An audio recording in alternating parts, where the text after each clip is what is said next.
What's up, everybody? Want to continue the conversation we've been having over the past couple days about movement. So knowing that the mind and body are connected, and some would argue are the same thing. So without separating the two into two separate entities, learning that different types of movement can benefit both our minds and bodies, or our overall being, in many different ways depending on what you need. And with that, there are two different types of movement. So we have the yang movement, the action taking, the masculine, the doing, the exerting energy, something like strength training, resistance training, sprinting, anything that gets a heart rate going and you feel tired afterwards. And then we have the yin properties, the restorative, the relaxing, the feminine, the nighttime, the energy producing. So learning to balance the two is extremely important, and we often use the words moving and exercise interchangeably, and we don't tend to think about the yin properties, we only think about the yang. And as we live much of a sedentary life nowadays, most of us sitting at computers, we're kind of hunched up, we're really doing a number on our posture and our body and just our overall physiology.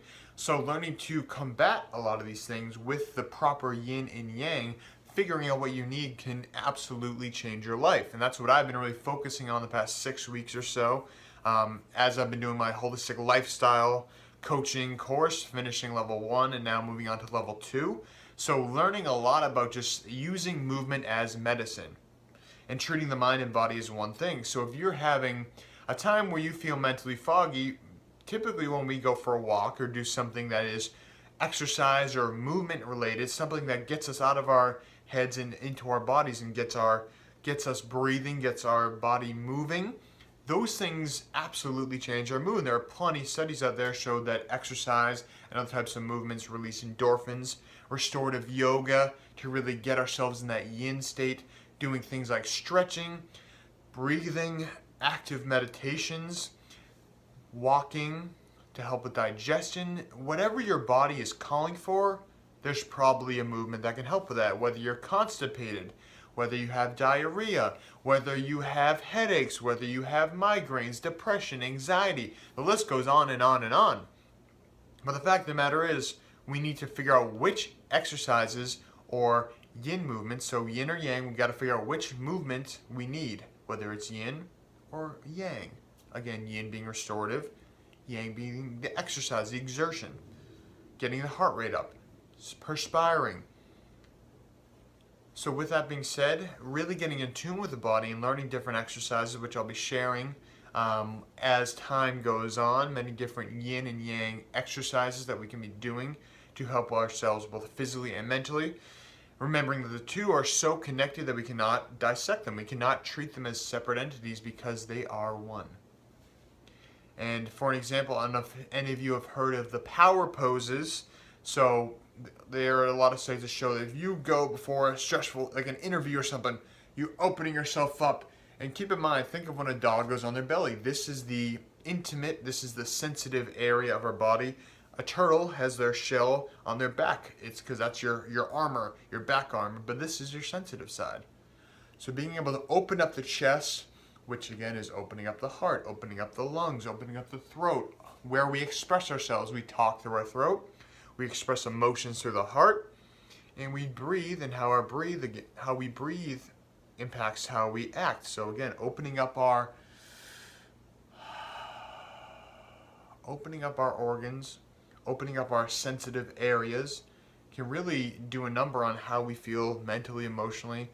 We tend to be curled in as a general society as we're on computers, so we're always kind of in this forward position, or if we're texting, you kind of have this text neck where we're looking down, our shoulders are curled in.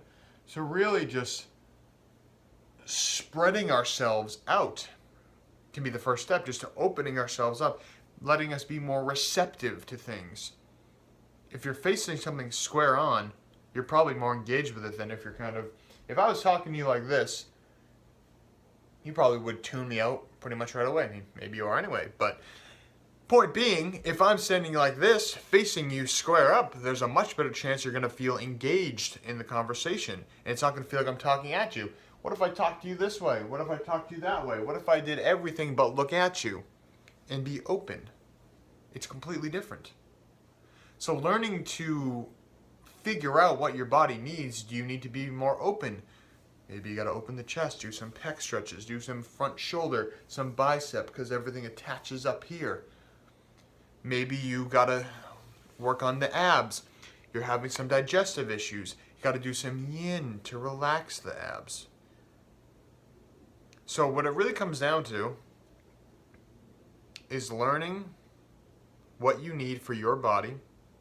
Just because your exercise program says to do this exercise today, maybe your body is telling you no. That program's probably not taking into account how much sleep you had, the foods you've eaten, the stress you've endured, any relationship issues that are going on. Because again, think about it. You have a broken heart, you lose your appetite, or you overeat, depending on how you react to these things. But a broken heart, it affects you everywhere. Or stress affects you everywhere. So learning how to counteract any issue we have with movement can absolutely change your life. So I'm going to be releasing some different movements that we can be doing depending on what we need, and I'll kind of share those with you as we go along. But for now, I hope that this helps, and stay tuned. We're going to have a lot more where this comes from. Coming 2019, got a lot of cool stuff in the works here. Got a lot of stuff to roll out, so stay tuned, stay breathing, stay moving, and stay positive. Talk to you soon.